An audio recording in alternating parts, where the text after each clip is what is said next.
سورہ مبارکہ فاتحہ. تھوڑا سا اوپر کیجیے، اوپر.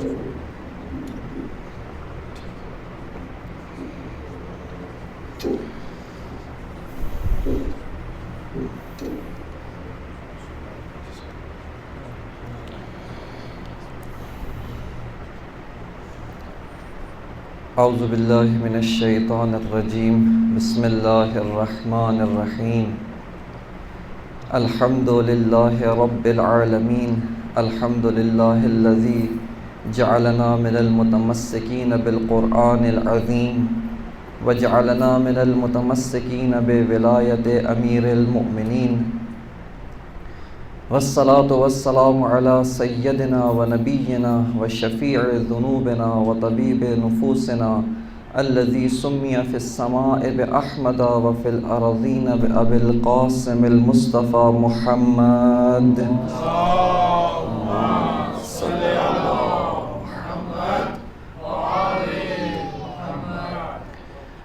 وعلى آلہ الطیبین الطاہرین المعصومین واللعنۃ الدائمۃ علی اعدائہم من الآن الی قیام یوم الدین.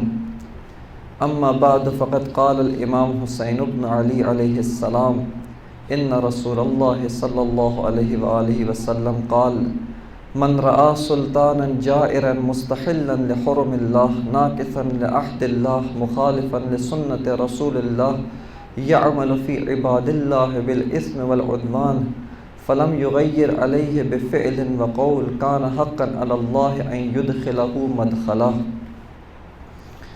معزز و مکرم سامعین محترم و واجب الاحترام پیروان مکتب سید الشہداء، موضوع گفتگو جو آپ کی خدمت میں اس سلسلہ مجالس کے لیے رکھا ہے وہ ہے کربلا تاریخ اسلام کا نقطہ عطف. یعنی کربلا ایک ایسا موڑ ہے کہ جہاں پر تاریخ اسلام کا دھارا مکمل تبدیل ہوتا ہے. اس سے پہلے تاریخ اسلام کا رخ، تاریخ اسلام کا دھارا کسی اور سمت جا رہا تھا، لیکن اس کے بعد سے سید الشہداء کی اس تحریک، اس حرکت اور اس قیام کے بعد سے تاریخ اسلام کا رخ کسی اور طرف جاتا ہے. کربلا کی حقیقت کیا ہے؟ کربلا کی شناخت، معرفت، اس کی گہرائی و عمق تک پہنچنے کے لیے ہم نے اس مقام سے شروع کیا کہ ہمیں اس زمانے کے حالات کچھ حد تک معلوم ہوں، اور اس سے بڑھ کر ہمیں وہ تمام پس منظر معلوم ہو کہ جو کربلا کے واقعے پر جا کر ختم ہوتا ہے، جو کربلا کے واقعے پر جا کر منتہی ہوتا ہے. لہٰذا ہم نے رحلت رسول کے بعد سے جو واقعات و حوادث رونما ہوئے، ان کو مورد نظر و مقصود نظر قرار دیا، اور اس کے لیے بھی رسول خدا کی حدیث سے استفادہ کیا، جس میں آپ نے فرمایا کہ تم، یعنی میری امت کو خطاب کیا کہ تم میری امت ہر وہ کام کرو گے، ہر وہ عمل انجام دو گے جو تم سے پہلے والی امتوں نے انجام دیا ہے. اور جب لوگوں نے پوچھا کہ یا رسول اللہ آپ کی مراد یہود اور نصارہ ہیں، تو آپ نے فرمایا کہ اس کے علاوہ میرا کوئی اور مقصود ہو سکتا ہے، کوئی اور مراد ہو سکتا ہے، اس کے علاوہ بھی کوئی اور امتیں تھیں جن کا عمل تم اختیار کرو گے.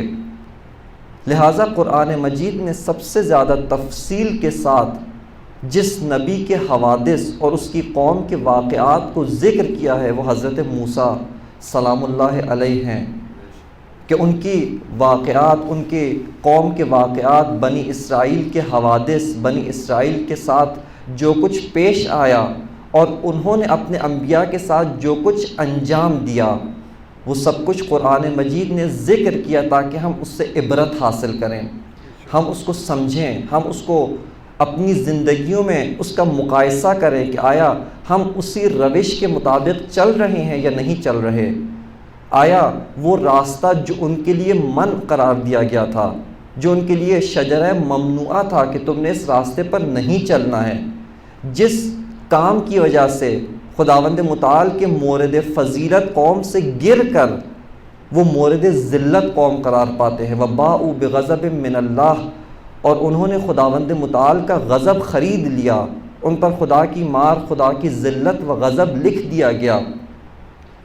آیا اسی راستے پر خدا نخواستہ کہیں ہم بھی گامزن تو نہیں ہیں؟ اس مقدمے کے ساتھ، اس جہت سے ہم تاریخ بنی اسرائیل کا سب سے اہم ترین واقعہ، سب سے اہم ترین موڑ کہ جس کے بعد ان کو حکومت الہی، حکومت جہانی ملنی تھی، لیکن چونکہ نافرمانی کی انہوں نے، لہٰذا وہ خداوند متعال کے غضب کا شکار ہوتے ہیں، وہ خداوند متعال کی طرف سے مردود علیہم قرار پاتے ہیں، رجیم قرار پاتے ہیں۔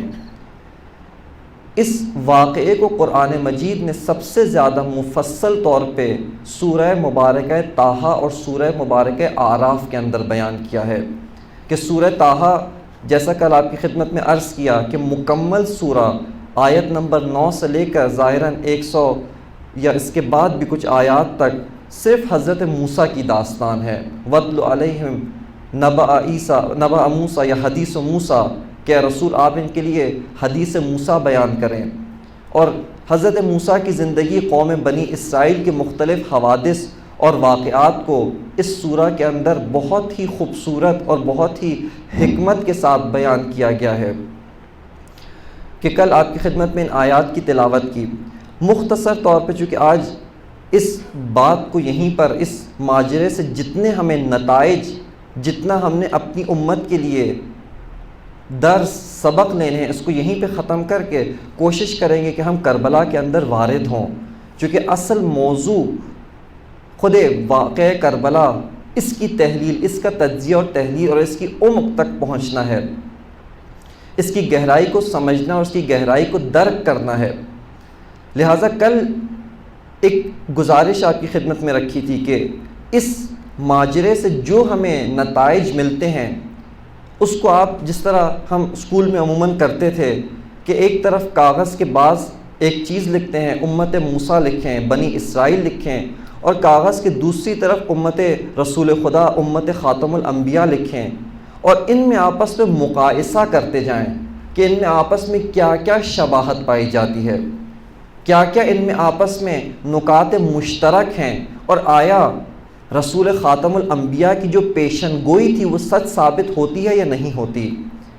ہم اگر تاریخ کے اوراق کا اس جہت سے مطالعہ کریں تو تاریخ ہمارے لیے درس عبرت ہے، تاریخ سے ہم بہت سارے سبق حاصل کر سکتے ہیں۔ کل جو نکات آپ کی خدمت میں عرض کیے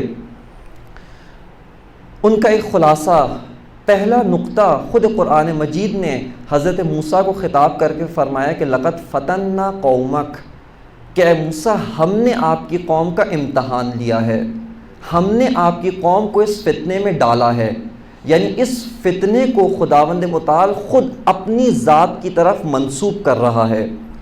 بس جتنے بھی اجتماعی، انفرادی، ہر طرح کے امتحانات، آزمائش الہی، فتنے ہوتے ہیں، یہ حکمت الہی سے خارج، یہ قدرت الہی سے باہر نہیں ہیں، بلکہ یہ نظام الہی کا ہی حصہ ہیں، یہ حکمت بالغہ الہی کا ہی حصہ ہیں۔ کیوں؟ تاکہ لِيَعْلَمَنَّ اللَّهُ الَّذِينَ صَدَقُوا وَلِيَعْلَمَنَّ الْكَاذِبِينَ، تاکہ خدا کو معلوم ہو کہ جن لوگوں نے دعوی توحید کیا، اقرار توحید کیا، اقرار نبوت کیا، ان میں سے کتنے سچے ہیں، کتنے جھوٹے ہیں۔ سبحان اللہ۔ اس کو جاننے کے لیے خود خداوند متعال امتوں کو فتنے کے اندر مبتلا کرتا ہے۔ یہ دوسری آیہ مجیدہ کے مطابق ام حسبتم ان تدخلوا الجنۃ ولما یأتکم مثل الذین خلوا من قبلکم، کیا یہ گمان کرتے ہو کہ تم بہت ہی آسانی کے ساتھ، بہت ہی سہولت کے ساتھ، بہت ہی آسائش میں جنت میں وارد ہو جاؤ گے، اور وہ حوادث، وہ امتحانات، وہ ابتلا جو تم سے پہلے والوں کی ہوئی ہے وہ تم پر نازل نہیں ہوگی۔ مستہم الضراء والباس وزلزلوا، ان کو جھٹکا دیا گیا، زلزال یعنی زلزلہ دیا گیا، پوری قوم کو ہم نے ہلایا۔ کس حد تک ہلایا؟ حتی یقول الرسول والذین آمنوا معہ متی نصر اللہ، کہ یہاں تک کہ خود رسول اور اس کے جو ساتھی تھے، اس کی جو قوم تھی، ان کی فریاد نکل گئی، ان کی آوازیں بلند ہو گئی کہ خدا کی مدد، خدا کی نصرت کہاں ہے، کہ خداوند متعال فرماتا ہے کہ آپ جان لو، یقین رکھو کہ نصر اللہ قریب، خدا کی نصرت، خدا کی مدد قریب ہے۔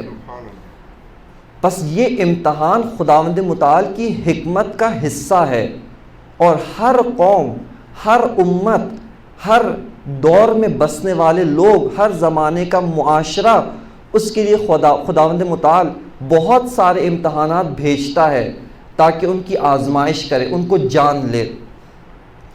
یہ پہلا نقطہ جو ہمیں اس واقعے سے حاصل ہوتا ہے۔ دوسرا نقطہ وہ خود سامری کے بارے میں عرض کیا کہ قرآن مجید نے فرمایا وَأَضَلَّهُمُ السَّامِرِي، کہ سامری نے ان کو گمراہ کیا۔ آخر وہ سامری کے اندر کیا خصوصیت تھی، کیا ایسی چیز تھی جو اتنی بڑی قوم بنی اسرائیل، جس نے اتنے معجزات دیکھے، جس نے خداوند متعال کی قدرت کو دیکھا، دریا کو شق ہوتے دیکھا، فرعون کو غرق ہوتے دیکھا، یہ سب کچھ دیکھنے کے باوجود سامری کس طرح سے ان کو بہکانے میں کامیاب ہو گیا؟ چونکہ سامری ایک اجتماعی مقام رکھتا تھا، ایک منصب رکھتا تھا، بنی یوسف میں سے تھا۔ حضرت یوسف جن کی حکمت، جن کی جو خداوند متعال کی طرف سے ان کی نصرت، اور وہ مصر کو ان کا قحط سے نجات دلانا، ان کی شخصیت کی پاکیزگی، ان کا کردار کا پاکیزہ ہونا، اس نے لوگوں کو کئی عرصے تک مبہوت کیا، اور یہ نبی زادے تھے، یہ سامری، یہ اولاد حضرت یوسف میں سے تھا، اور اس وجہ سے اس کا ایک مقام اجتماعی تھا۔ بلکہ بعض نے لکھا کہ یہ انقلاب حضرت موسیٰ کا دوسرا شخصیت تھے، دوسرا بڑا شخص یہ سامری تھا۔ بس یہیں سے ہمیں نقطہ یا سبق جو ملتا ہے کہ کبھی ایک معمولی انسان، ایک چرواہا، ایک کھیتی باڑی کرنے والا انسان، ایک روزمرہ کی زندگی گزارنے والا انسان، یہ قوموں کو کبھی گمراہ نہیں کر سکتے، یہ لوگوں کو کبھی اپنے سیدھے راستے صراط مستقیم سے نہیں ہٹا سکتے۔ کون لوگوں کو صراط مستقیم سے ہٹاتا ہے؟ کون لوگوں کو گمراہ کر سکتا ہے؟ وہ جس کا ایک اجتماعی مقام ہوتا ہے۔ لہٰذا احادیث میں ہے کہ اگر عالم گمراہ ہو جائے، ایک عالم اگر گمراہ ہو جاتا ہے تو ایک عالم کو اپنے ساتھ گمراہ کر دیتا ہے۔ عالم کی گمراہی، اس کی جو مثال دی گئی، جیسے ایک کشتی ٹوٹ جاتی ہے، عالم کی مثال کشتی کی طرح ہے کہ اگر کسی وقت یہ عالم گمراہ ہو جائے، یعنی کشتی ٹوٹ گئی، پوری امت غرق ہو جائے گی۔ اور اگر یہی عالم صحیح راستے پر گامزن ہو، مخالفتیں مول لے، ولا یخافون لومۃ لائم، کسی ملامت کرنے والی کی ملامت سے نہ ڈرے، اس وقت یہ پوری امت کو نجات دلا سکتا ہے۔ بس یہ دوسرا نقطہ سامری کے بارے میں۔ تیسرا نقطہ، سامری کس طریقہ کار، اس کی روش کیا تھی، اس کا طریقہ کار کیا تھا، اس نے کس طرح سے لوگوں کو گمراہ کیا؟ اس نے وہ تہذیب، وہ تمدن جس کے اندر یہ لوگ کئی صدیوں سے زندگی گزار رہے تھے، موسیٰ آ کے ان کو کسی اور سمت گامزن کیا۔ حضرت موسیٰ نے آ کر اس تہذیب کو مکمل طور پر دفن کیا۔ یہ پہلے نقطہ آپ کی خدمت میں عرض کیا کہ کیوں اس قوم کو فرعون کا غرق ہونا دکھایا گیا۔ ان کی آنکھوں کے سامنے خداوند متعال نے دریا شق کیا، یہ گزر گئے، فرعون غرق ہو گیا۔ کیوں؟ اسی وجہ سے تاکہ یہ لوگ فرعون کا غرق ہونا اپنی نگاہوں سے دیکھیں، اس قدرت کا کہ جو خدا کے مقابلے میں تھی، اس قدرت کا زوال اپنی نگاہوں سے خود دیکھیں، خود مشاہدہ کریں، اس تہذیب کے آثار کو مٹایا جا سکے۔ لیکن سامری نے آ کر دوبارہ بت پرستی کو ان کے اندر زندہ کیا۔ بس سامری کی روش، سامری کا طریقہ یہی ہوتا ہے کہ وہ جو آثار جس سے نبی نکال کر ہدایت میں لے کر آتا ہے، وہ گمراہی، وہ ظلمات جس سے نبی نکال کر ان کو عروج پر پہنچاتا ہے، یہ سامری واپس لا کر اس گمراہی میں ڈال دیتا ہے، یہ واپس اس ظلمات کے اندر امت کو دھکیل دیتا ہے۔ یہ سامری کا طریقہ کار۔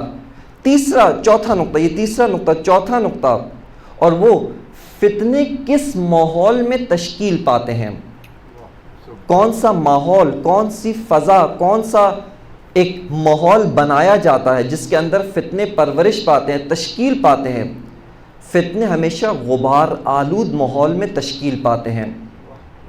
سامری نے پہلے آ کر یہ قرآن کی آیت وَكَذَلِكَ أَلْقَى السَّامْرِي کہ اسی طرح سامری نے ہمیں القاء کیا، یعنی پہلے سامری نے اچانک گوسالہ بنا کر ان کے سامنے نہیں رکھا، بلکہ پہلے مکمل فضا بنائی اور اس حد تک ان لوگوں کے اذہان کو آمادہ کیا کہ یہ لوگ خود اپنے ہاتھوں سے اپنا زیور لا کر سامری کے حوالے کرتے ہیں۔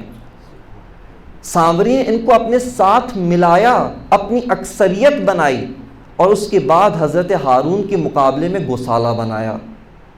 بس سامری ہمیشہ فتنوں کو اس مقام پر شروع کرتا ہے جہاں پر فضا غبار آلود ہو، جہاں پر فضا کے اندر شفافیت نہ ہو، جہاں کوئی چیز واضح نہ ہو۔ جیسا کہ خود سامری نے کیا کہا، ھذا الہکم و الہ موسیٰ فنسیا کہ یہ تمہارا بھی خدا ہے، موسیٰ کا بھی یہی خدا ہے۔ موسیٰ فراموش کر گئے، موسیٰ بھول گئے، وہ کسی اور طرف چل پڑے، وہ کسی اور چکر میں پڑ گئے، تمہارا بھی یہی خدا ہے۔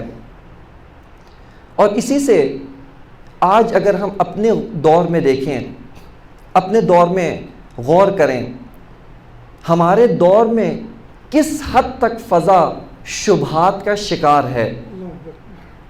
آج کے دور کے شبہات، آج کے دور کا غبار۔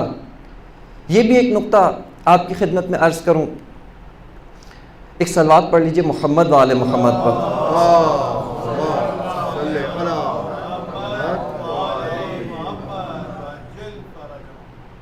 گزشتہ ادوار کے انسان عقلی طور پر، بلوغ عقلی کے لحاظ سے بہت زیادہ تکامل یافتہ نہیں تھے، لہٰذا جو انبیاء آئے ان کی شریعت بھی سادہ ہوتی تھی، ان کا پیغام بھی سادہ ہوتا تھا۔ اور یہیں سے آپ اندازہ لگا لیجئے کہ محسوسات، یعنی یہی چیز جو حواس سے نظر آتی ہیں، جن کو انسان دیکھ سکتا ہے، چھو سکتا ہے، یہ اس کے اندر اتنے زیادہ پھنسے ہوئے تھے کہ یہ بت جس کو اپنے ہاتھ سے بناتے تھے اسی کی پرستش کرنے لگتے تھے۔ لیکن جیسے جیسے انسان تاریخ کے ادوار کو طے کرتا گیا، عقلی لحاظ سے تکامل پاتا گیا۔ پہلے زمانے کے جو فتنے ہوتے تھے، یہ فتنے جس کو ہم اصطلاح میں کہتے ہیں غیر عقلی ہوتے تھے، یعنی محسوسات کے بہت زیادہ نزدیک ہوتے تھے۔ سامری نے گوسالہ بنایا ایسا کہ جو نظر آتا تھا، جس کو آنکھوں سے دیکھ سکتے تھے۔ اور امت موسیٰ کا بھی یہی تقاضا تھا، جب دریا عبور کر کے گئے تو دیکھا کہ ایک قوم بت پرستی کر رہی ہے، تو کہا کہ اے موسیٰ اجعل لنا الہا کما لہم آلہہ، کہ موسیٰ جس طرح ان کے پاس خدا ہے، یہ اس کو سجاتے ہیں، سنوارتے ہیں، اس کے سامنے کورنش کرتے ہیں، اس کو دیکھتے ہیں، اس کی عبادت کرتے ہیں، اس پہ نذرانے چڑھاتے ہیں، ہمارے لیے بھی ایک ایسا ہی خدا بنا دیں۔ یعنی ان کی ساری عقل ان کی آنکھوں میں تھی۔ لیکن جیسے جیسے تاریخ میں انسان ترقی کرتا گیا، اس کی عقل کامل ہوتی گئی۔ آج کے دور کے فتنے محسوسات سے زیادہ عقلی ہیں، نظریات کی شکل میں ہیں۔ آج آپ توجہ کریں، خود یہی بات گزشتہ انبیاء کے معجزات سارے کے سارے حسی ہوتے تھے، سارے کے سارے آنکھوں سے نظر آنے والے، دکھائی دیے جانے والے ہوتے تھے۔ حضرت موسیٰ عصا لائے، پھینکی، اژدہا میں بدل گیا، ید بیضا، دریا کا شق ہونا، اور اس طرح کے معجزات۔ حضرت عیسیٰ کا معجزہ مردوں کو زندہ کرنا، مریض کو شفا دینا، یہ معجزات حضرت عیسیٰ کے۔ لیکن امت خاتم الانبیاء محمد مصطفیٰ صلی اللہ علیہ وسلم،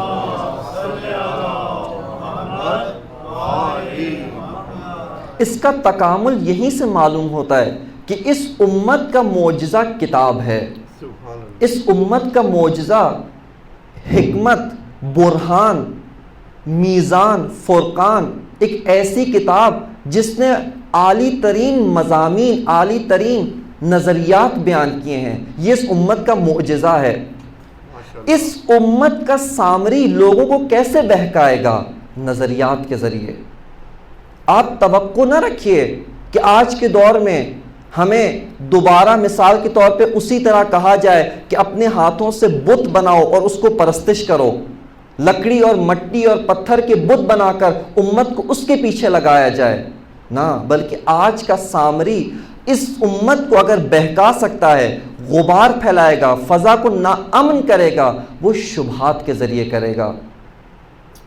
آپ بہتر آشنا ہیں، آج کی یونیورسٹیز کے اندر ایک دفعہ جا کے صرف مطالعہ کیجئے، چونکہ بندہ حقیر کا خود ایک 2 سالہ یونیورسٹی کے اندر ایک دورانیہ گزرا ہے، یونیورسٹی کی فضا، یونیورسٹی کا ماحول، یونیورسٹی کا جو طریقہ ہوتا ہے، وہاں کے اساتید اور وہاں کے جو طلاب، ان کے رہن سہن، خوب کس حد تک شبہات، علم کے نام پہ شبہات، توحید کے خلاف شبہات، فزکس کے نام پر جدید فزکس کا نظریہ ہے، کوانٹم فزکس کا نظریہ ہے کیا کہ اس ذرات، بعض ایٹمک ذرات، ان کے آپس میں ملنے ٹکرانے سے کائنات بنی، کوئی خالق نہیں ہے، اور اس کے اوپر تجربہ بھی، سائنس کے بعض تجربات لا کر وہ اس مطلب کو ثابت کرتے ہیں۔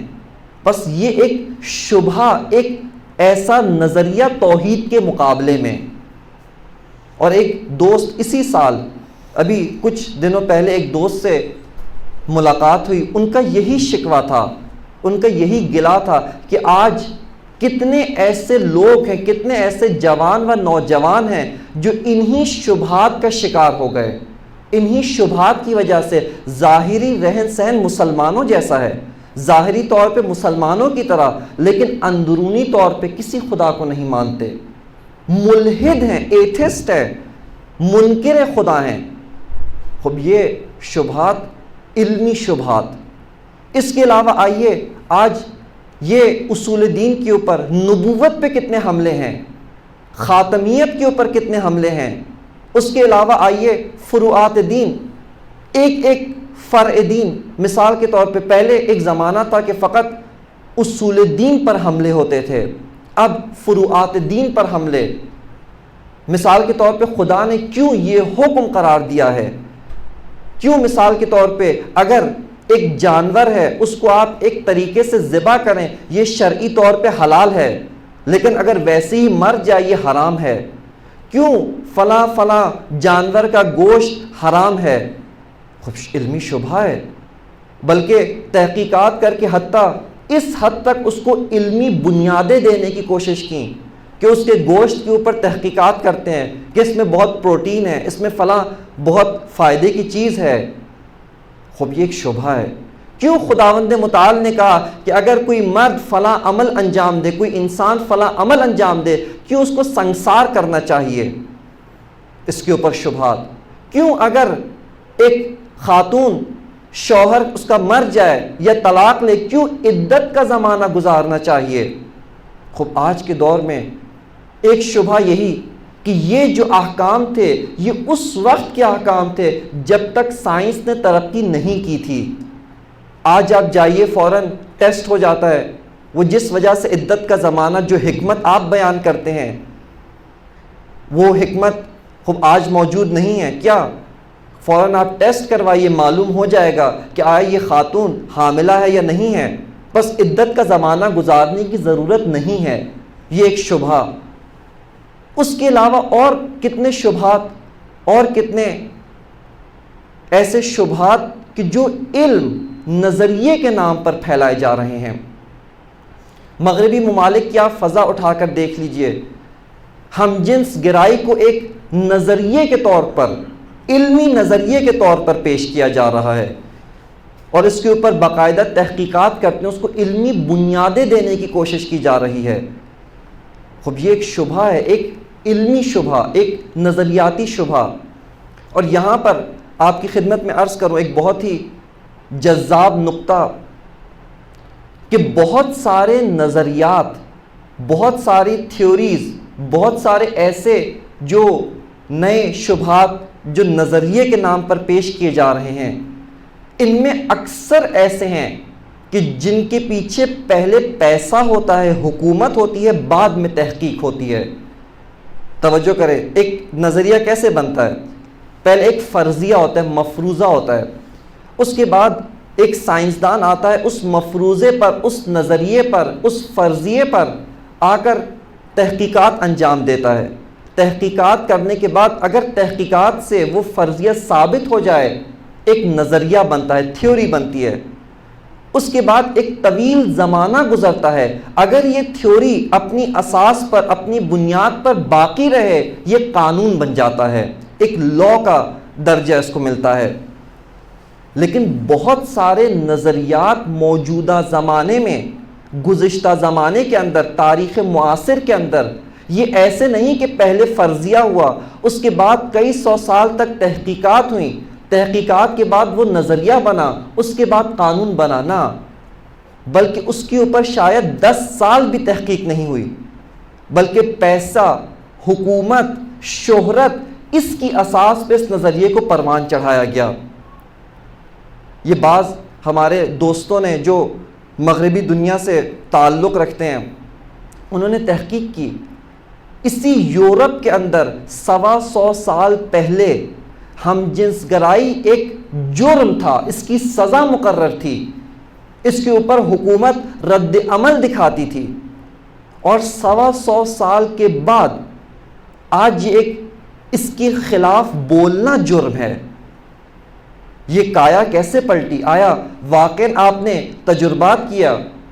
اور جو علماء ہیں بہتر جانتے ہیں اپنے فن کے کہ سوشل جو ایکسپیریمنٹ ہوتا ہے، سماجی تجربہ، یہ سائنسی تجربات کی طرح نہیں ہوتا۔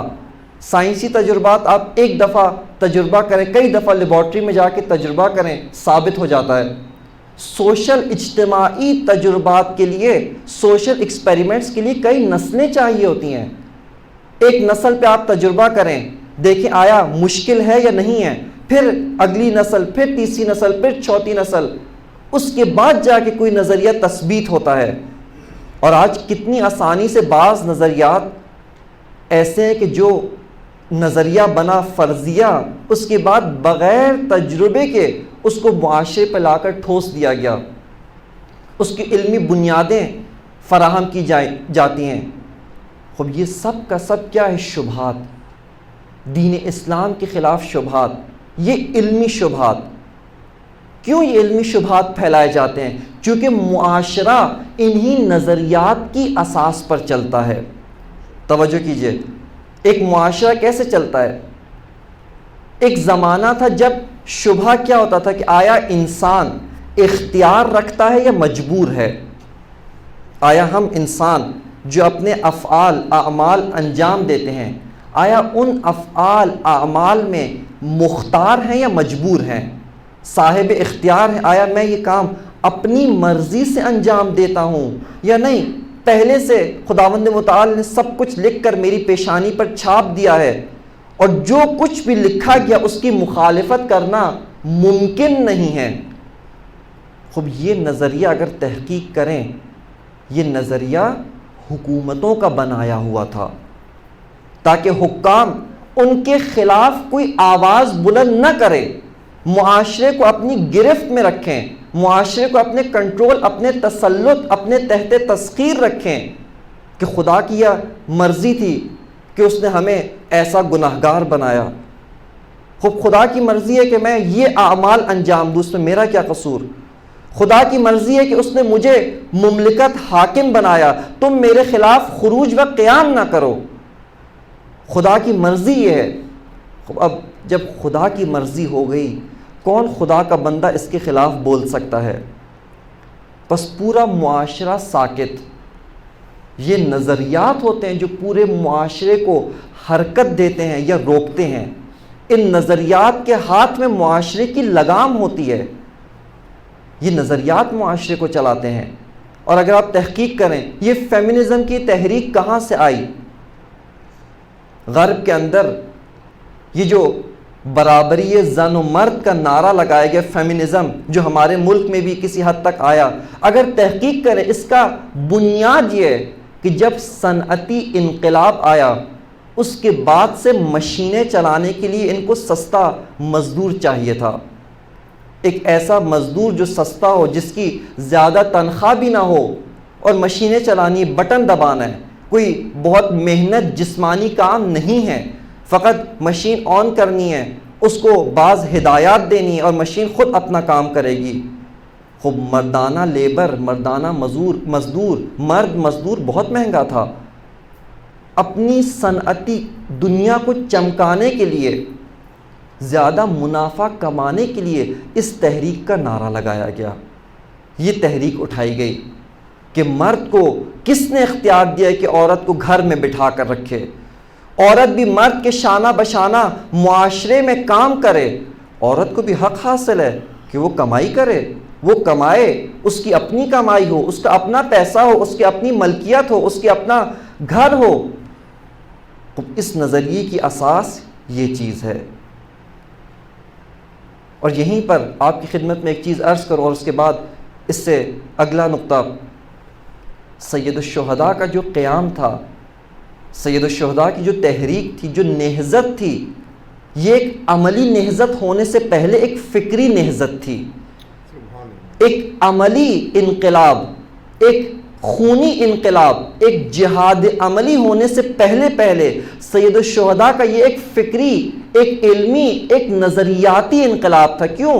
جس معاشرے کے اندر یہ لوگوں کو بتایا گیا، یہ لوگوں کے ذہنوں پر حکومت نے سوار کیا کہ اے لوگوں، حاکم جیسا بھی ہو تم نے خروج نہیں کرنا ہے، تم نے اس کے خلاف کچھ نہیں کرنا، اس کے خلاف بولنا نہیں ہے۔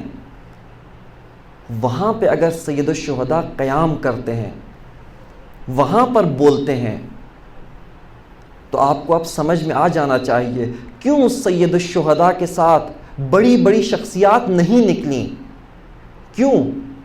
یہ حاکم ہے، اس کے خلاف خروج جائز نہیں ہے، جو اس کے خلاف خروج کرے گا واجب القتل ہے، اس کی جان، مال، عزت و ناموس سب کچھ حلال ہے۔ ان نظریات کی اساس پر معاشرے چلتے ہیں۔ بس سید الشہداء کا ایک بہت بڑا مارکۃ الآراء جو کام ہے، وہ اس فکری و نظریاتی جمود کو توڑ کر ایک فکری انقلاب برپا کرنا ہے۔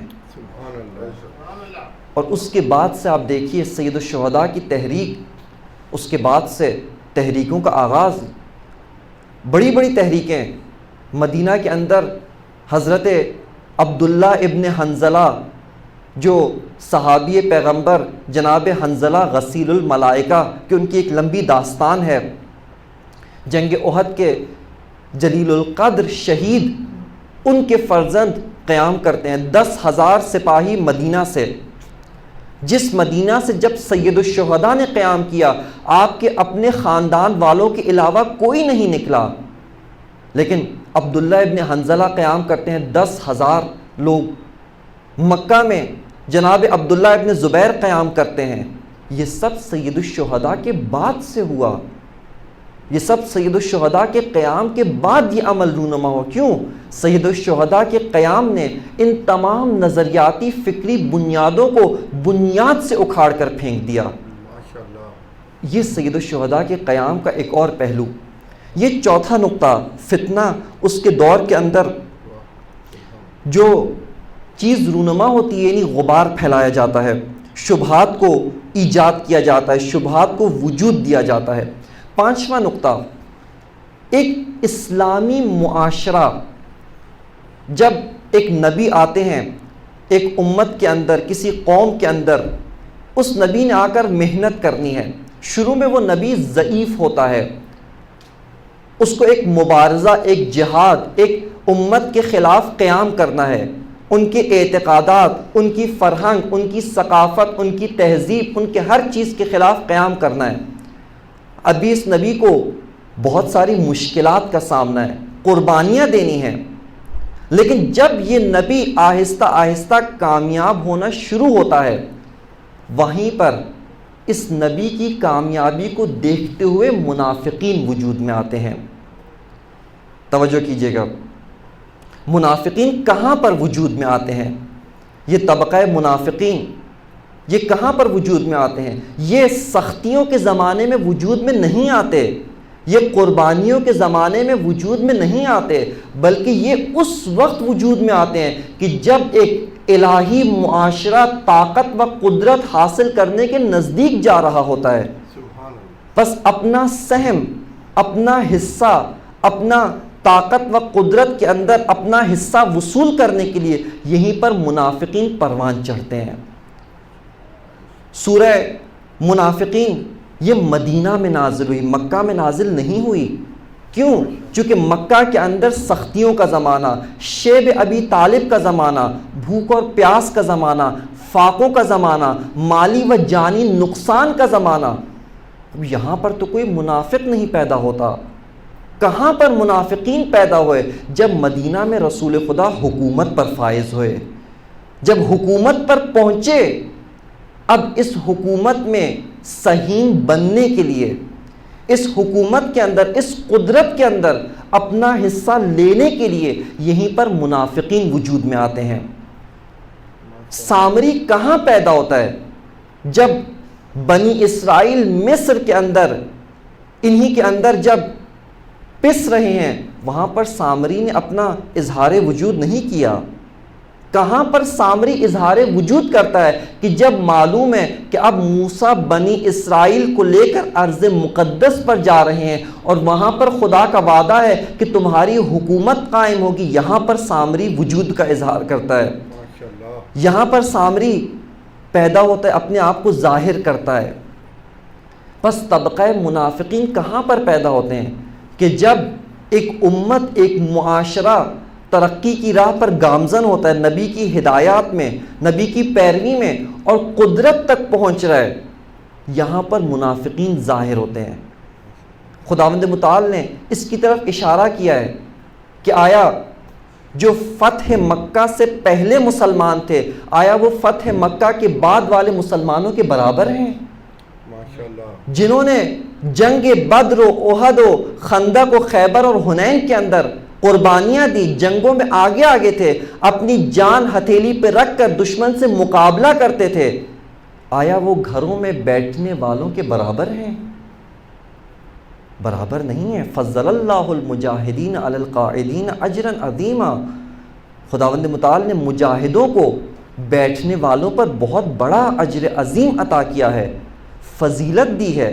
اجعلتم سقایۃ الحاج و عمارت المسجد الحرام کمن آمن باللہ والیوم الآخر وجاہد فی سبیل اللہ، کیا وہ لوگ کہ جو یہ سمجھتے ہیں کہ ہم مکہ کے اندر رہ کر حاجیوں کو پانی پلائیں، کعبہ کی تعمیر نو کے اندر سہیم ہو جائیں، آیا ان کا درجہ، ان کا مقام ان کے برابر ہے کہ جو خدا پر یقین لائے، خدا پر ایمان لائے، قیامت پر ایمان لا کر اپنی جان ہتھیلی پہ رکھ کر میدان جنگ میں چلا جائے؟ آیا یہ برابر ہیں؟ خداوند متعال نے فرمایا برابر نہیں ہیں۔ وہ بھی مسلمان، ان کا مقام اپنی جگہ پر، لیکن یہ دو گروہ برابر نہیں ہیں۔ بس منافقین کہاں پر وجود میں آتے ہیں؟ جب ایک الہی معاشرہ، اسلامی معاشرہ قدرت کے قریب پہنچ رہا ہوتا ہے، طاقت، حکومت اس کے نزدیک ہوتا ہے، یہیں پر منافقین ظہور کرتے ہیں، یہیں پر منافقین وجود میں آتے ہیں۔ اور یہیں پر ایک نقطہ، انقلاب اسلامی میں منافقین جنگ کے زمانے میں وجود میں نہیں آئے۔ جنگ کے دوران کیونکہ پتا تھا کہ یہاں پر جو بھی انقلابی نعرہ لگائے گا اس کو اپنی جان دینی پڑے گی، اس کو جنگ میں شرکت کرنی پڑے گی، اس کو جہاد میں شرکت کرنی پڑے گی۔ کہاں پر وجود میں آئے؟ جب آسائش کا زمانہ تھا، جب فتوحات کی اس کے جو غنائم تھے اس سے استفادے کا زمانہ تھا، یہیں پر منافقین وجود میں آئے، یہیں پر منافقین نے اظہار وجود کیا۔ پس منافقین اس طرح کی جو فضا ہے، اس طرح کا جو ماحول ہوتا ہے، اس کے اندر وجود میں آتے ہیں۔ چھٹا نقطہ جو اس ماجرے سے ہمیں حاصل ہوتا ہے، اور وہ یہ کہ منافقین کا جو سب سے کامیاب حملہ ہوتا ہے وہ کب ہوتا ہے؟ جب ایک نبی وہ نظروں سے اوجھل ہوتا ہے، اس وقت منافقین بہت بڑا حملہ کرتے ہیں۔ توجہ کیجئے گا، منافقین پہلے سے پرورش پا رہے ہیں، پنپ رہے ہوتے ہیں، الہی نظام کا کھا کر اسی کے اندر دیمک کی طرح پروان چڑھ رہے ہوتے ہیں، اس کی بنیادوں کو شروع سے کھوکھلا کر رہے ہوتے ہیں، لیکن اپنا آخری حملہ کب کرتے ہیں؟ کہ جب رسول نگاہوں سے اوجھل ہو جائے، جب رسول نگاہوں سے چلا جائے، چاہے موقت چلا جائے، 30 دن کے لیے جائے، یا چاہے دائمی طور پر چلا جائے، اس وقت منافقین آخری حملہ کرتے ہیں۔ اس کی دلیل، اس کی وجہ کیا ہے؟ اس کا سبب کیا ہے؟ اس کا سبب یہ ہے کہ جو نبی آتا ہے، ایک معاشرے کو بدلتا ہے، ایک معاشرے کو پستیوں سے نکال کر بلندیوں پر فائز کرتا ہے، اس کی شخصیت اتنی محکم و مستحکم ہوتی ہے، اس کی شخصیت آج کی موجودہ تعبیر کے مطابق کرشماتی شخصیت، کرزمیٹک پرسنالٹی لوگوں کو جذب کرتی ہے، اس کی رحمت، اس کی رافت، اس کی ہیبت، اس کا روب، اور روب کے ساتھ ساتھ اس کی محبت و رحمت، یہ سب لوگوں کو جذب کرتی ہے۔ اس کے سامنے منافق اظہار وجود نہیں کر سکتا۔ اس کے سامنے منافق اگر اظہار وجود کرے گا، اس کے مقابلے میں اگر کھڑا ہوگا، وہی امت جس کے اندر اس نے کام کرنا ہے، وہی امت اس کو ٹھکرا دے گی۔ سامری کب اس نے گوسالہ بنایا؟ کب امت موسیٰ کو اس نے اس راہ سے جس پر حضرت موسیٰ گامزن کر کے گئے تھے پلٹا کر واپس بت پرستی پہ لگایا؟ کہ جب موسیٰ پردہ غیبت میں چلے گئے۔ 30 دن کی غیبت 40 دن میں تبدیل ہوئی، خدا نے امتحان لیا، اب سامری کو موقع ملتا ہے۔ کیوں؟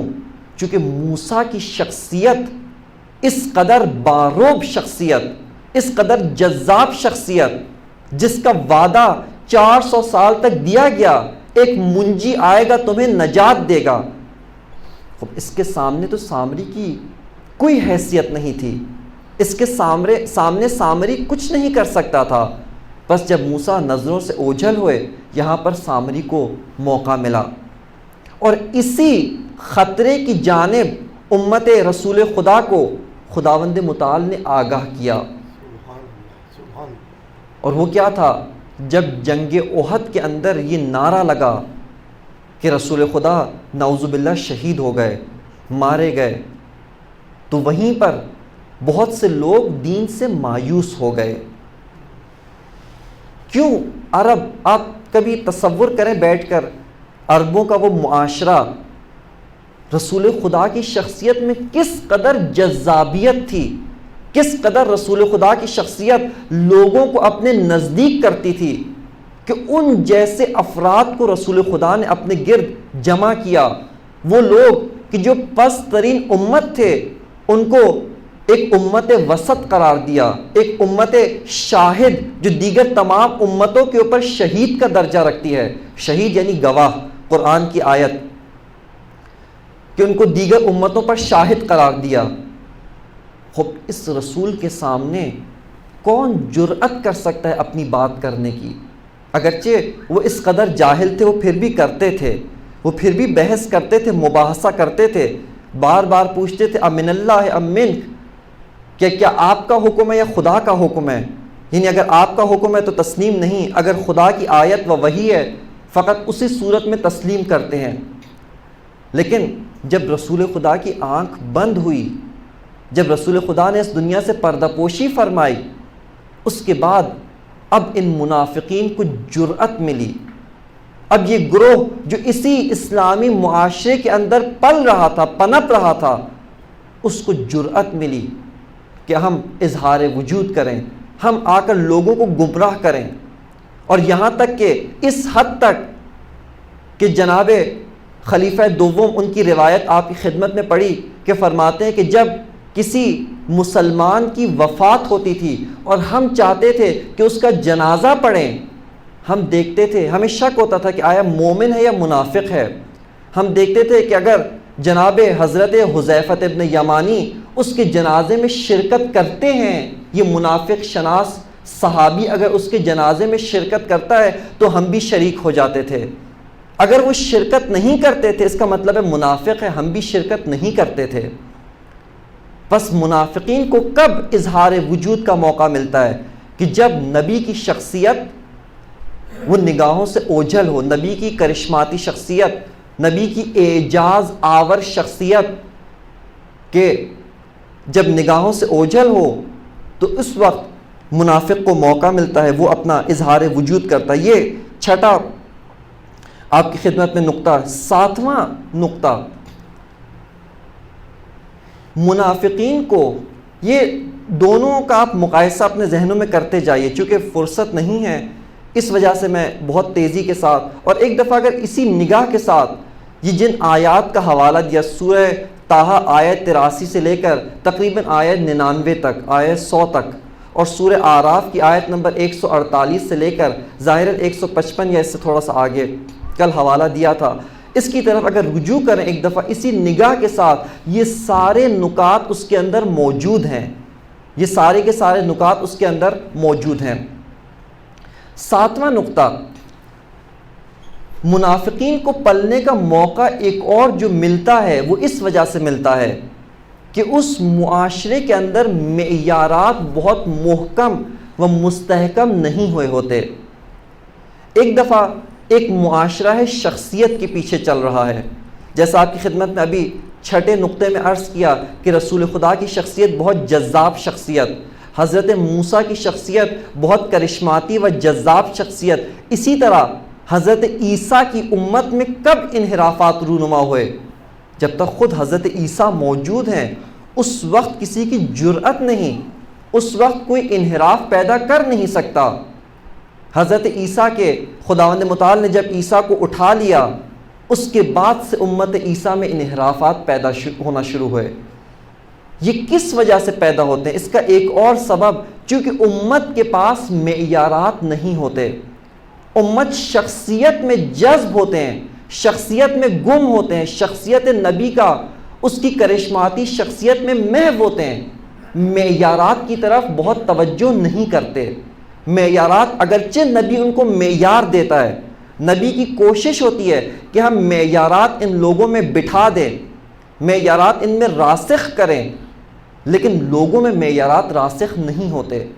یہاں پر اس امت کے اندر یہ خطرہ موجود ہوتا ہے کہ اگر یہ امت، اگر یہ لوگ، اگر ان کی نگاہوں کے سامنے سے نبی اٹھ جائیں، نبی موجود نہ ہو، یہاں پر یہ امت دوبارہ انقلاب عقبی کا شکار ہوتی ہے، دوبارہ اپنی سابقہ جس نقطۂ زوال سے نبی اٹھا کر عروج تک پہنچاتے ہیں، واپس زوال پر اس کی گھاٹی میں دوبارہ گر جاتے ہیں۔ قرآن مجید کی آیت کہ ما محمد الا رسول قد خلت من قبلکم رسل، کہ یہ صرف رسول ہیں، حضرت محمد مصطفیٰ صلی اللہ علیہ وآلہ وسلم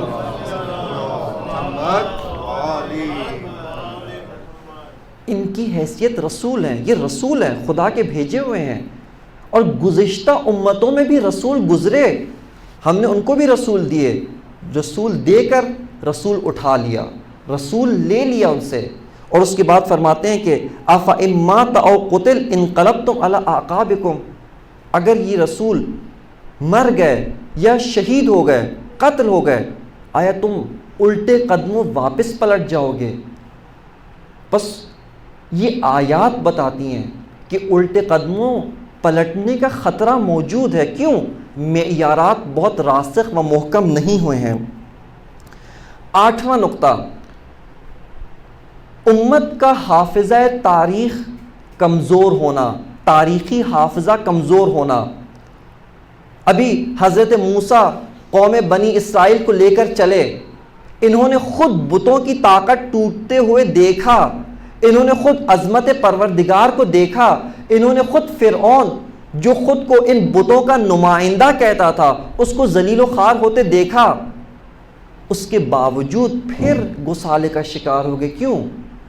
تاریخی حافظہ بہت قوی نہیں تھا، ابھی کچھ ہی عرصے پہلے کی تاریخ ان کو یاد نہیں رہی، لہٰذا اگر انہی آیات کے سیاق میں غور کریں، خداوند متعال فرماتا ہے، دوبارہ اپنی نعمتیں یاد کرواتا ہے، وَإِذْ، اے بنی اسرائیل یاد کرو کہ یہ فرعون تمہارے ساتھ کیا کیا کرتا تھا، اس فرعون نے تمہیں کس پستی کے اندر رکھا، اس کو یاد کرو۔ یہ فرعون یذبحون ابناءکم ویستحیون نساءکم، کہ یہ تمہارے بچوں کو ذبح کرتا تھا، یہ تمہاری عورتوں کو بے شرمی کے لیے استعمال کرتا تھا، اور یہ تمہارے پروردگار کی طرف سے بہت عظیم آزمائش تھا۔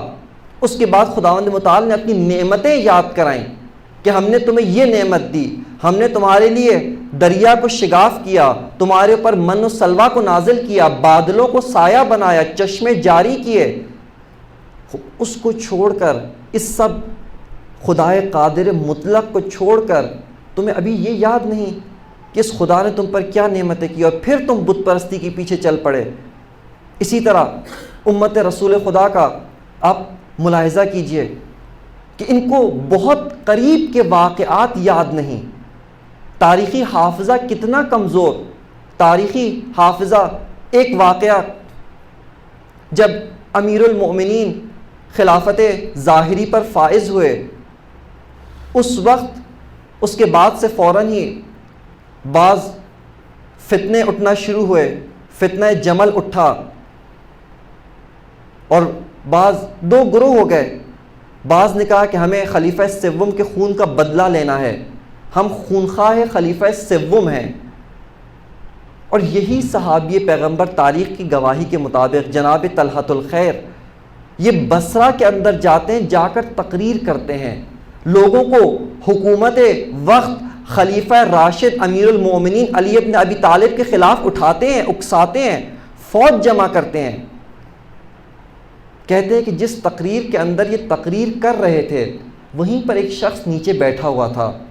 اس نے کہا کہ اے طلحہ، آپ کو یاد نہیں، آپ اسی بصرہ سے لوگوں کو خلیفہ سوم کے خلاف لے کر گئے تھے۔ اس وقت جب خلیفہ سوم بقید حیات تھے، مسند خلافت پر تھے، خلیفۃ الرسول تھے، آپ ہی نے ان کے خلاف، آپ اور آج جو ان کے خون کا بدلہ لینے والے ہیں، انہوں نے ہی خلیفہ کے خلاف شورش کا آغاز کیا تھا۔ آپ ہی ان کو ناسل کہتے تھے۔ ایک عربوں کے اندر ضرب المثل ایک بری چیز سے یاد کرتے تھے، اور آپ کہتے تھے اقتلوا الناسل، اس کو قتل کر دو۔ خب آپ ہی تھے، اور آج آپ ان کے خون کا بدلہ لینے والے بن گئے۔ حتیٰ تاریخ نے یہاں تک لکھا کہ جنگ جمل کے اندر طلحۃ الخیر، یہی صحابی پیغمبر، یہ امیر المؤمنین کی فوج کے ذریعے شہید نہیں ہوئے، بلکہ ان کو پشت سے اپنے سپاہیوں نے تیر مار کے شہید کیا۔ کیوں؟ انہوں نے کہا کہ ہم خون عثمان کا بدلہ لینے آئے تھے، اور جو خون عثمان میں شریک تھا ایک یہی تھے۔ اپنے ساتھیوں نے ان کو مارا۔ بس امتوں کا جب تاریخی حافظہ قوی نہ ہو، ان کو گزشتہ تاریخ بہت یاد نہ ہو، اس وقت یہ فتنے جنم لیتے ہیں، فتنے پنپتے ہیں، اس وقت یہ فتنے سر اٹھاتے ہیں۔ آپ گزشتہ تاریخ سابقہ ایک اپنے دور کی، یہی سیاستدان ایک کے بعد ایک آتا ہے، دوسرے کے بعد تیسرا آتا ہے، وہی جو پہلے آیا ہوتا ہے 2-4 سال کے بعد پھر وہی آتا ہے۔ خب ہماری قوم، ہماری ملت کا حافظہ تاریخی کیوں اتنا کمزور ہے؟ وہی جب پہلے زمانے میں آیا، 4 سال 8 سال پہلے، 10 سال پہلے، وہی جب آیا اس نے کیا تباہی مچائی، اور اس کے بعد 10 سال کے بعد وہی انسان، وہی چہرہ، وہی ساتھی، وہی اس کی کیبنٹ، وہی کابینہ، وہی سینٹ، وہی پارلیمان، وہی اس کے شورا، وہی اس کے وزیر وزراء، ان کے ساتھ اب دوبارہ آیا ہے، اب کیا کارنامہ کرے گا؟ خب امتوں کا تاریخی حافظہ یہ کمزور ہونا فتنوں کو جنم دیتا ہے۔ یہ 8واں نقطہ۔ 9واں نقطہ، تحریف کرنا۔ فتنگر کبھی بھی اگر خالصتاً یہ کہے کہ لوگوں میں تمہارے اندر فتنہ پھیلا رہا ہوں، میں باطل پھیلا رہا ہوں، میں غلط بات پھیلا رہا ہوں، کبھی کوئی عاقل انسان اس کی پیروی نہیں کرے گا، بلکہ فتنگر انہی دینی جملات، دینی متون، دینی اپنی کتاب مقدس سے استفادہ کر کے اس میں تحریف کر کے اپنی امتوں کو بہکاتے ہیں۔ یہ قوم بنی اسرائیل، آپ قرآن میں غور کیجئے، یحرفون الکلم عن مواضعہ، یہ 4 مرتبہ قرآن میں یہی تعبیر بعینہ بنی اسرائیل کے بارے میں گزری ہے۔ یہ لوگ اپنی کتاب مقدس، اپنے نبی کے اقوال، اپنی نبی کی باتیں، حتیٰ ان کی سنتیں اس کے اندر تحریف کرتے تھے. اور اسی ماجرے کے اندر یہ سامری نے کیا کہا کہ ھذا الہکم و الہ موسیٰ، تحریف کی فوراً کہ یہی موسیٰ کا خدا ہے، یہ گوسالہ یہ موسیٰ کا خدا ہے، موسیٰ بھول گئے ہیں. بس امتیں کب فتنوں کا شکار ہوتی ہیں؟ جب ان کے اندر تحریف کی جائے، جب ان کے اندر تحریفات رونما ہو، اس وقت فتنوں کا شکار ہوتی ہیں. بنی اسرائیل تحریف کے اندر آپ کہیں ماسٹر مائنڈ تھے، تحریف کے شاہکار یہ تھے. حتیٰ ایک حدیث کے اندر امام جعفر صادق علیہ السلام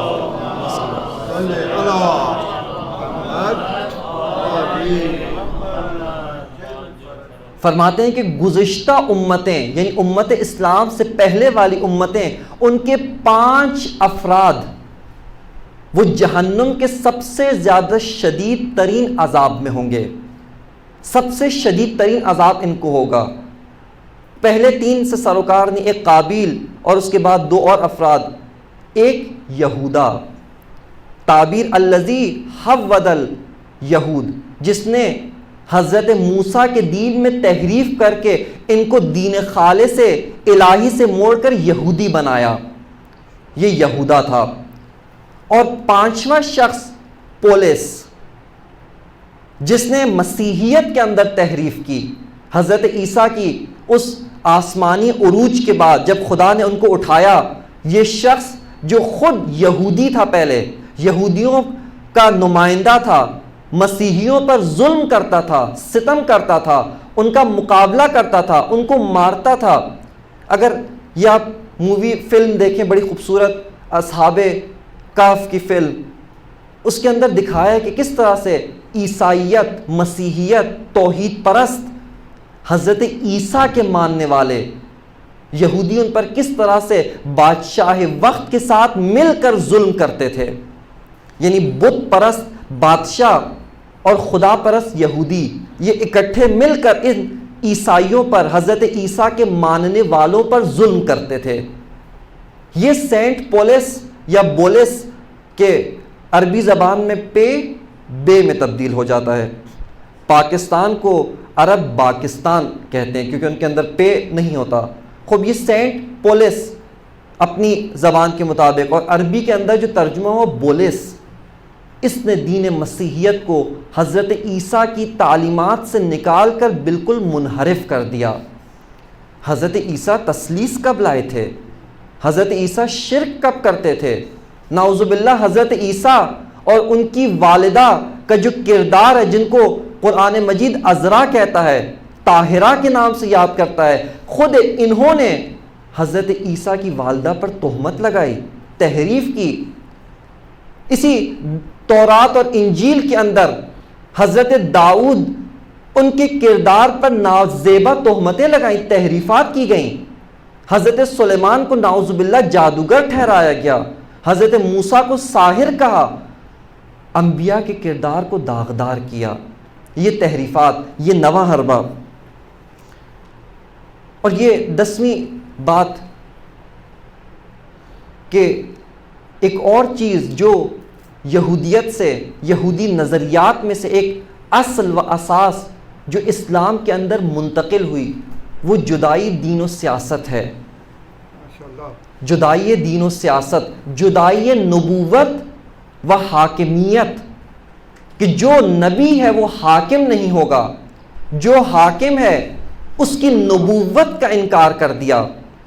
آپ ان کی مقدس کتاب کو اٹھا کر دیکھیں، حضرت سلیمان نبی اور حضرت داؤد نبی کو یہ لوگ بادشاہ مانتے ہیں کہ یہ بادشاہ تھے، یہ نبی نہیں تھے. ان کی نبوت کے منکر ہیں. کیوں؟ کہ جو نبوت ہے وہاں پر حاکمیت نہیں ہو سکتی، اور اگر حاکمیت ہے وہاں پر نبوت نہیں ہو سکتی. خب جدائی دین و سیاست کا یہ نظریہ، یہ یہود سب سے پہلے. اس کے بعد ان آیات میں کبھی غور کیا کہ یہ لوگ آ کر اپنے نبی کو کہا ابعث لنا ملکا. خب نبی موجود ہے، اس کی موجودگی میں نبی کے ہوتے ہوئے کہتے ہیں کہ اے نبی ہمارے لیے ایک بادشاہ مقرر کریں. کیوں؟ نقاتل، ہم جہاد کرنا چاہتے ہیں، ہم جنگ کرنا چاہتے ہیں، ہم اپنے مقبوضہ علاقوں کو دوبارہ حاصل کرنا چاہتے ہیں. خب نبی موجود ہے، اس کی سرکردگی میں کیوں نہیں جاتے؟ اس کی رہبری میں، اس کی رہنمائی میں کیوں نہیں جاتے؟ کیوں کہتے ہو کہ ایک بادشاہ چاہیے؟ جدائی دین و سیاست، یہ جدائی دین و سیاست قرآن نے بہت خوبصورت انداز میں اس کی طرف اشارہ کیا. ان آیات کی طرف اگر جہاں پہ خداوند متعال، اس سے پہلے کی آیات میرے حافظے میں نہیں، جہاں پہ خداوند متعال فرماتا ہے کہ ہم نے ان کے لیے طالوت کو مقرر کیا، طالوت کو بادشاہ بنایا، اور طالوت نے ان کا امتحان لینا شروع کیا، اور انہوں نے اسی طالوت پر اعتراضات شروع کیے. جدائی دین و سیاست، اس کا یہ نظریہ، اور اس کے بعد مسیحیت کے اندر یہی نظریہ وہیں سے داخل ہوا، اور آج اسلام میں بھی یہی نظریہ.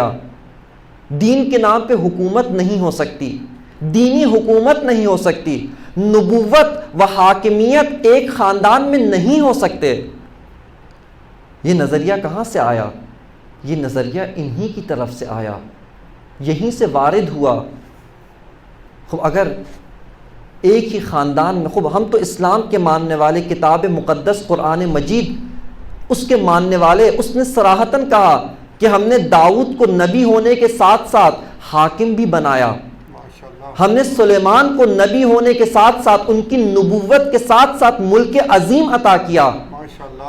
اور تاریخ کی گواہی کے مطابق رسول خدا کو نبوت کے ساتھ اعلیٰ ترین مقام نبوت، اعلیٰ ترین مقام رسالت، کہ کوئی اور نبی، کوئی اور رسول، کوئی اور پیغمبر ان کی شان کے مطابق نہیں ہے. خاتم الانبیاء، خاتم الرسل، لیکن حاکم مدینہ بھی ہیں، حکومت تشکیل دی. محمد و آل محمد صلوات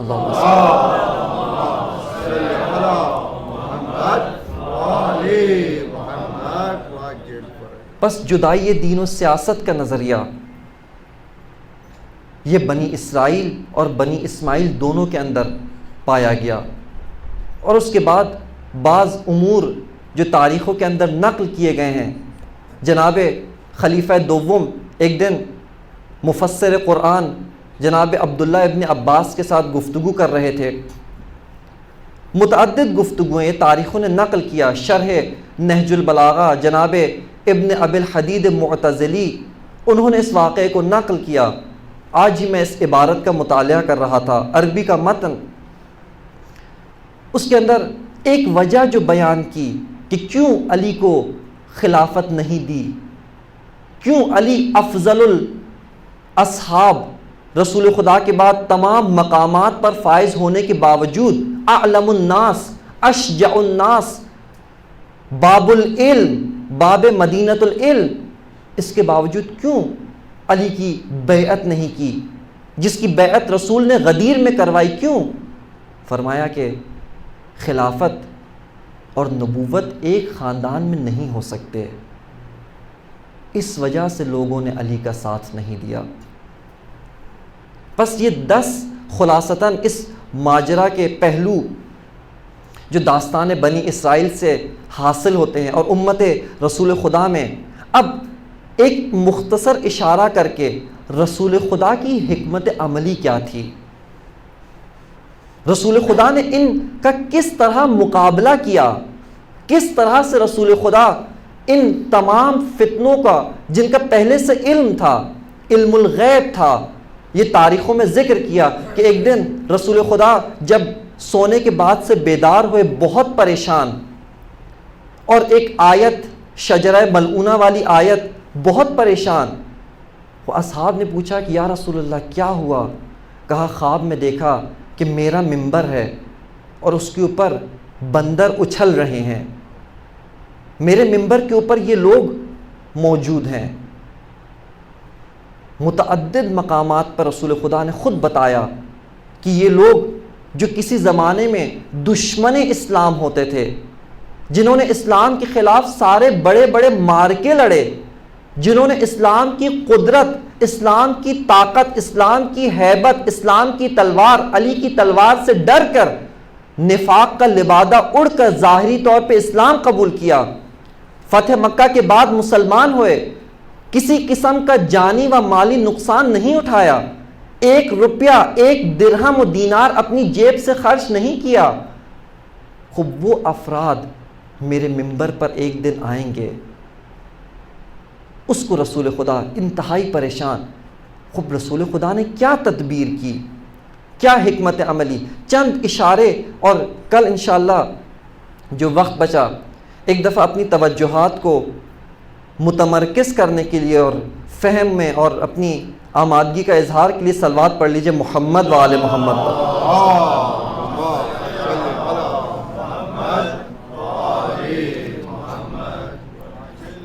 سب سے پہلا کام جسے ہمیں سمجھنے کی ضرورت ہے، یہیں پر ایک کتاب کا حوالہ، رہبر معظم کی 4 کتابوں کی ایک سیریز، ایمان، توحید، نبوت اور ولایت، یہ اردو میں ترجمہ ہو چکی ہے، بہت خوبصورت، انتہائی عمیق گفتگو صرف قرآن مجید کی روشنی میں، قرآن کی روشنی میں توحید کسے کہتے ہیں، قرآن کی روشنی میں ایمان کسے کہتے ہیں، قرآن کی روشنی میں نبوت کسے کہتے ہیں، قرآن کی روشنی میں ولایت کسے کہتے ہیں۔ یہ چاروں نکات، یہ چاروں امور، اس کے اندر ایک نقطہ، نبی کے بارے میں ہمارا تصور کیا ہے؟ آیا نبی کا کام یہی ہے جس طرح سے ایک شخص آیا، آپ لوگ پہلے سے آمادہ ایک جگہ بنائی ہوئی تھی، آپ سننے کے لیے آمادہ، ایک شخص آیا، بیٹھا، بیٹھ کے گفتگو شروع کی، اور اس کے بعد اس نے گفتگو ختم کی، آپ نے اس کو داد دی، اس کی باتوں کو سراہنے کے بعد وہ چلا گیا، آپ بھی چلے گئے۔ آیا نبی کا کام یہی تھا یا نہیں؟ فرماتے ہیں کہ اگر انبیاء کا تعارف جو قرآن نے کرایا اس میں غور کریں تو نبی معاشرے میں آ کر کیا کام انجام دیتے ہیں؟ نبی معاشرے میں آ کر ایک ایک انسان کا ہاتھ پکڑ کر، ایک ایک انسان کو کھینچ کر، ایک ایک انسان کو آ کر اس کو دعوت دینا، یہ نبی کا ثانوی ہدف ہے۔ توجہ کیجیے گا، نبی کا اصلی ہدف یہ نہیں۔ اصلی ہدف کیا ہے؟ اصلی ہدف نبی کا یہ ہے کہ میں اسلام کو، دین الہی کو ایک ثقافت بنا کر لوگوں میں رائج کر دوں، ایک ثقافت بنا کر۔ یعنی کیا مطلب؟ جیسے ایک کارخانہ ہوتا ہے، اس کارخانے کے اندر آپ ایک نظام بناتے ہیں، خام مواد یہاں سے داخل ہوتا ہے، اس کے بعد مراحل طے کرتا کرتا کرتا یہاں تک کہ اس کا آخری نہائی نتیجہ حاصل ہوتا ہے۔ اب ایک مرتبہ آپ نے یہ کارخانہ بنا دیا، اب ایک ایک چیز کو، ایک ایک خام مواد کو، ایک ایک خام مال کو، اس کے اوپر الگ الگ محنت کرنے کی ضرورت نہیں ہے۔ آپ اس کے اندر ڈالتے جائیں، وہ خود بخود اسلامی بنتا جائے گا، وہ خود بخود الہی بنتا جائے گا۔ انبیاء کا اصلی فریضہ، اصلی وظیفہ یہ کام تھا۔ آئیں، آ کر وہ جو جاہلیت کی ثقافت، وہ جو بت پرستی اور شرک کی ثقافت، وہ جو اسلام سے پہلے، ایمان کے ظہور سے پہلے کی جو ثقافت تھی، اس کو آ کر توڑیں، اور توڑنے کے بعد اسلام کو ایک ثقافت، ایک قدرت، ایک تہذیب، ایک تمدن بنا کر لوگوں میں اس طرح سے رائج کریں کہ جو بھی انسان داخل ہو مسلمان بن کر نکلتا جائے۔ یہ نبی کا اصلی فریضہ، اصلی وظیفہ یہ ہے۔ اب ایک ثقافت، اس کو بنانا، یہ نبی کی ذمہ داری، یہ نبی کی ذمہ داری ہے۔ اب جاہلیت کے کیا اصول تھے؟ خون کا بدلہ خون۔ ثقافت بنانے کے لیے صرف تقریر کرنا کافی نہیں ہے، بلکہ آپ خود بھی اس پر عمل کریں، اور عمل کرنے کے بعد اپنی نگرانی میں، اپنی سرپرستی میں دوسروں کو بھی اس راستے پر چلوائیں، دوسروں سے بھی یہی کام انجام دلوائیں، دوسروں سے بھی یہی کام کروائیں۔ اس وقت یہ لوگ کر کر کے اتنے عادی ہو جائیں کہ ان میں یہ ساری اقدار ثقافت بن جائیں۔ یہ سب کی سب اقدار ان کے خون کا حصہ بن جائیں، ان کی فطرت کا حصہ بن جائیں۔ ایک ثقافت، خون کا بدلہ خون۔ تم نے اگر ہمارے قبیلے کا ایک بندہ مارا، ایک خون بہایا، اب ضروری نہیں کہ ہم اسی قاتل کو پکڑ کے ماریں، نہیں، ہم بھی تمہارے قبیلے کا جو شخص ملا اس کو مار دیں گے۔ خون کا بدلہ خون، قتل کا بدلہ قتل، ایک بندے کے بدلے ایک بندہ۔ خود رسول خدا نے آ کر جاہلیت کے سارے خون معاف کروائے، خود کہا کہ تم خود قبیلے کے سردار ہو، تم خود اعلان کرو کہ فلاں فلاں خون جو کسی وقت ہمارے قبیلے کا زمانہ جاہلیت میں فلاں فلاں قبائل نے بہایا تھا وہ آج سے معاف ہیں۔ یہ خود نبی نے کروایا۔ دوسری اصل، عربی کو عجمی کے اوپر فضیلت حاصل ہے، عرب عجم کے برابر نہیں ہیں، عجمی کا کوئی مقام نہیں ہے۔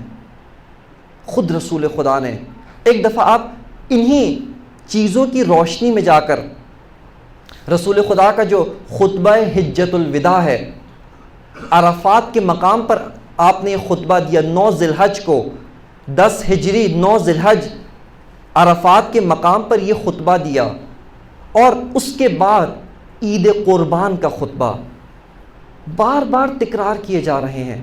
جاہلیت کے خون معاف ہیں، جاہلیت کے قرضوں کا سود معاف ہے، اور اس کے بعد خود فرمایا کہ عباس میرے چچا جو بہت مالدار تھے، جنہوں نے بہت سے لوگوں کو قرضے دیے، جاہلیت کی بنیادوں پر بہت سے لوگوں کو سود پر قرضہ دیا، کہا آج میں ان کے سارے قرضے معاف کرتا ہوں، آج ان کے سارے سود سب کا سب معاف کرتا ہوں۔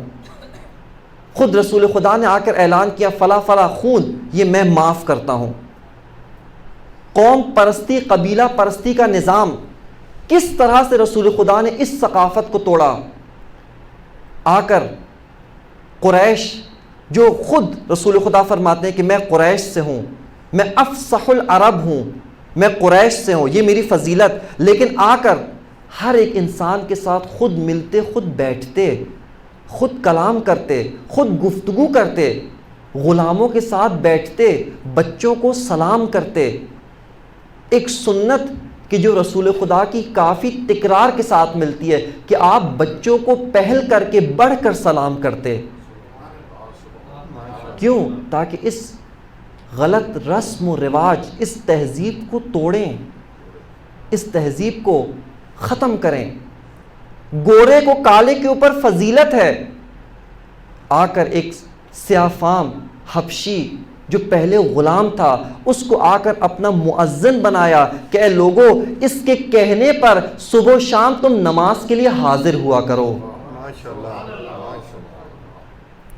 اس طریقے سے رسول خدا اس امت کی کایا پلٹ کر اس طرف لے گئے۔ بس رسول خدا نے جو کارنامہ انجام دیا، جو محنت کی، وہ یہی محنت کی کہ آ کر اسلام کے اصول، اسلام کے ضوابط، اسلامی تعلیمات نہ صرف لفظی طور پر بیان کیے کہ وہ بھی کیے، لیکن اس سے بڑھ کر، اس سے بالاتر ایک ثقافت، ایک نظام، ایک حکومتی شکل، ایک سسٹم بنا کر اس کو پورے معاشرے پر نافذ کیا۔ یہ رسول خدا کی عظمت کا راز۔ اور اس کے علاوہ ایک نقطہ، آج فضائل امیر المومنین، فضائل علی کتابیں بھری ہوئی ہیں، جگہ جگہ رسول خدا فضیلت بیان کر رہے ہیں۔ کیوں؟ کہ فضیلت علی، حب علی، محبت علی یہ ایک ثقافت بن کر لوگوں میں رائج ہو جائے، یہ ایک ثقافت بن کر لوگوں میں رائج ہو جائے۔ حب علی دعوت ذوالعشیرہ سے شروع کیا، پیغام ولایت، اور اس کے بعد جگہ جگہ اٹھتے بیٹھتے یہ پیغام دیا، ہر جگہ یہ پیغام دیا۔ کیوں؟ یا علی لا یحبک الا طاہر الولادہ ولا یبغضک الا خبیث الولادہ۔ ایک دفعہ رسول خدا مسجد النبی میں ہیں، فرمائے جا رہے ہیں ما کنت نبیا والآدم بین الماء والتین، کہ میں اس وقت بھی نبی تھا، اس وقت بھی پیغمبر تھا کہ جب آدم ابھی پانی اور مٹی کی کشمکش میں تھے۔ اور روایت کے مطابق 2 روایت ہے، بعض نے کہا کہ مولا کائنات خود داخل ہوئے اور جب رسول خدا کا یہ جملہ سنا تو فرمایا کنت ولیا والآدم بین الماء والطین، کہ جب آدم کی خلقت مکمل نہیں ہوئی، آدم ابھی پانی اور مٹی کی کشمکش میں ہے، میں علی اس وقت بھی ولی تھا۔ نعرہ حیدری۔ اور بعض ایک اور نقل کے مطابق خود رسول نے فرمایا کنت ولیا والآدم بین الماء والطین، کہ اے علی آپ اس وقت بھی ولی تھے، آپ اس وقت بھی وصی تھے جب آدم ابھی پانی اور مٹی کی کشمکش میں تھے۔ گلی سے گزر رہے ہیں، وہیں پر پیغام حب علی، پیغام ولایت علی۔ اب آپ خود تصور کیجئے جس معاشرے کے اندر یہ حدیث گردش کر رہی ہو کہ علی جو آپ سے بغض رکھتا ہے اس کے نسل و نسب میں شک کرنا چاہیے، وہاں پہ کس کو جرأت ہوتی کہ علی سے اپنے بغض کا اظہار کرے؟ بڑا جگر چاہیے، بہت بڑی شجاعت چاہیے۔ بس رسول خدا نے کیا کیا؟ ولایت علی کو ایک ثقافت بنا کر، ایک نظام بنا کر، ایک فرہنگ بنا کر پورے معاشرے پر نافذ کیا۔ یہ رسول خدا کی حکمت عملی۔ اب وقت تمام انشاءاللہ یہیں سے کل آپ کی خدمت میں مزید عرض کروں گا۔ اور عظمت ثانی زہرا، عظمت جناب زینب کبریٰ یہی ہے کہ وہ پیغام جس کو حسین لے کر چلے تھے، وہ پیغام جس کی خاطر سید الشہداء نے اپنی جان قربان کی، اپنے آل اور اولاد کو قربان کیا، اس پیغام کو ثانی زہرا نے ثقافت بنا کر آج لوگوں کے حوالے کیا ہے۔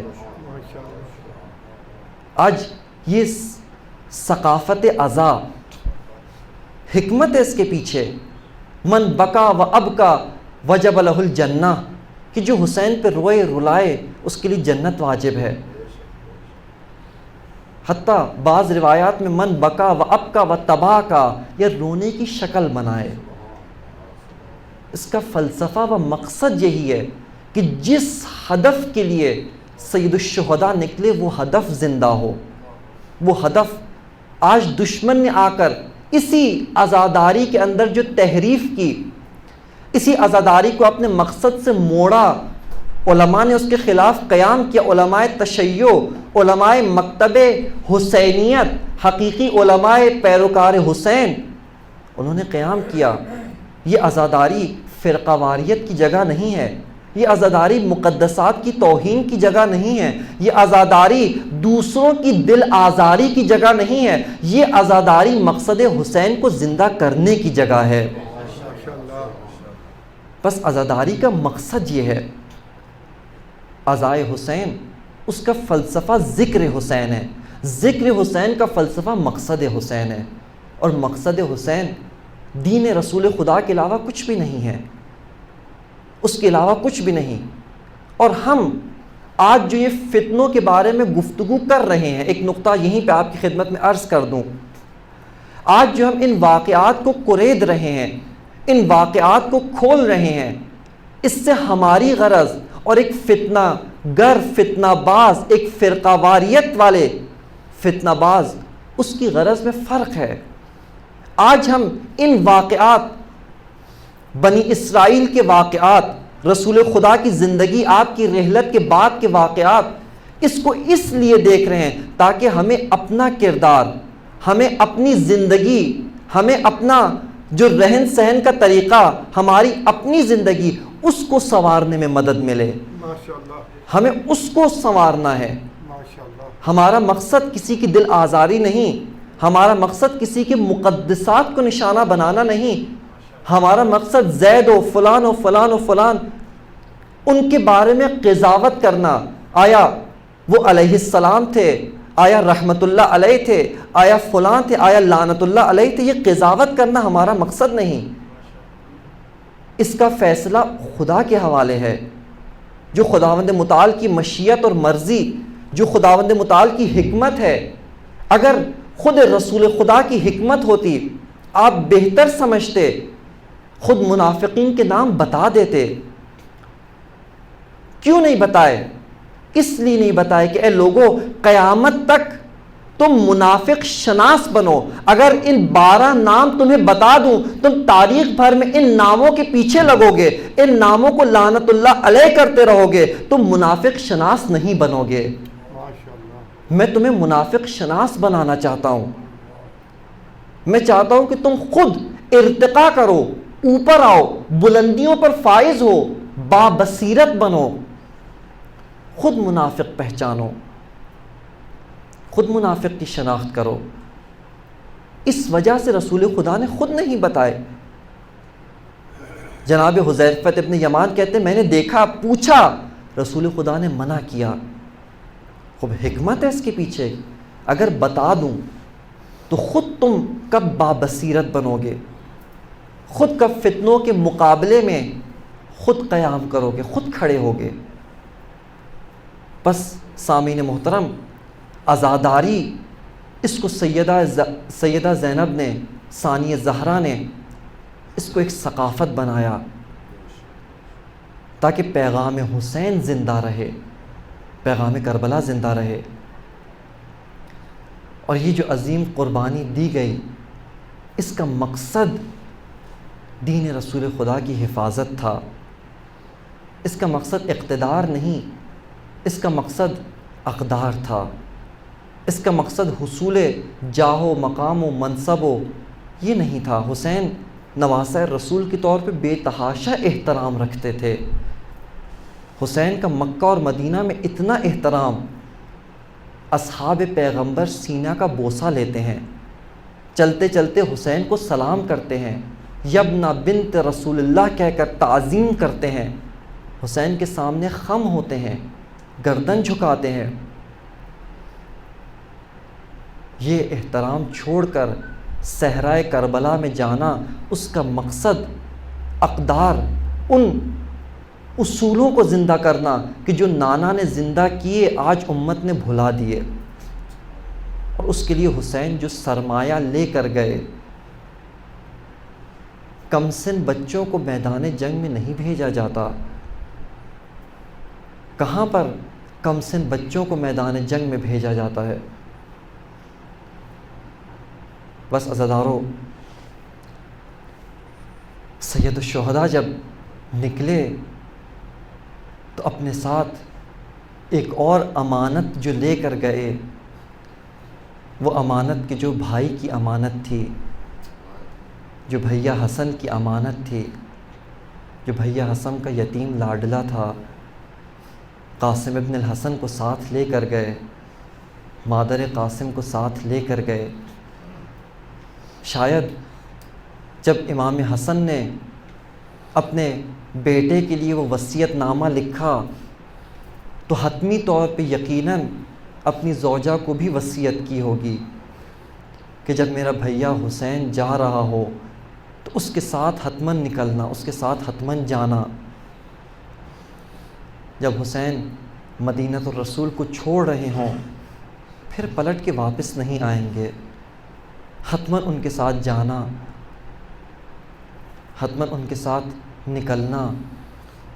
خود امام حسن مجتبیٰ کی طبیعت شدید ناساز، زہر اثر کر رہا ہے. زہر کی وجہ سے جگر آگ سے جل رہا ہے، اور روایت نے لکھا کہ بار بار امام کو قے آتی، اس کے اندر خون کے گوشت کے ٹکڑے باہر آتے. سید الشہداء پاس تشریف فرما ہیں، بھائی کی حالت دیکھ کر گریاں کنا ہوتے ہیں، رونے لگتے ہیں. بھیا آپ پر یہ وقت آیا، آپ پر یہ زمانہ آیا، امت نے آپ کو بھی زہر دے دیا. امام حسن فرماتے ہیں کہ اے حسین مجھ پر روتے ہو، مجھ پر گریہ کرتے ہیں. لا یوم کا یوم کا یا ابا عبداللہ، کہ اے حسین آپ کا جو دن آئے گا اس جیسا دن کسی پر نہیں آئے گا، اس جیسا دن کسی پر نہیں آئے گا. جب مولا حسین نے بابا علی مرتضیٰ کا پھٹا ہوا سر دیکھا، تلوار سے زخمی سر دیکھا، آئے پاس آ کر بیٹھے، گریہ شروع کیا، رونا شروع کیا۔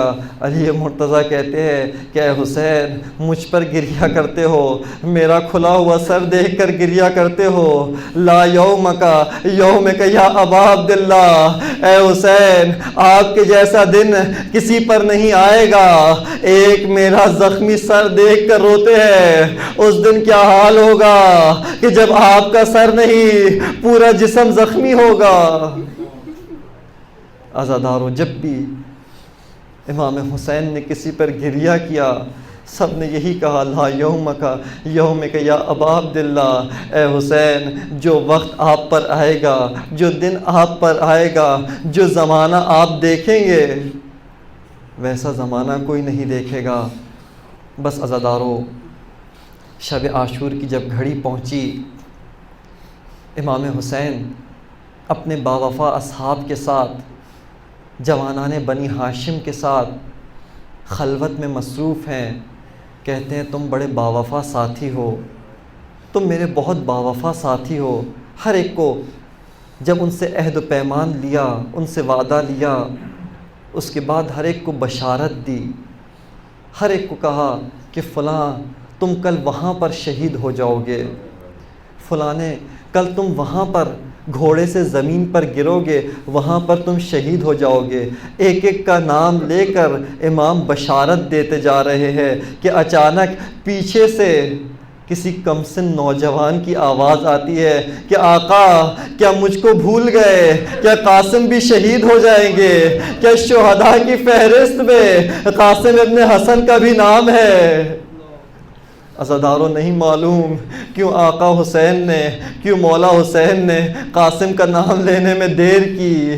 شاید اس لیے تو کہیں دیر نہیں کی کہ بھیا حسن کی نشانی سمجھ کر، بھیا حسن کی آخری نشانی سمجھ کر نام نہیں لیا۔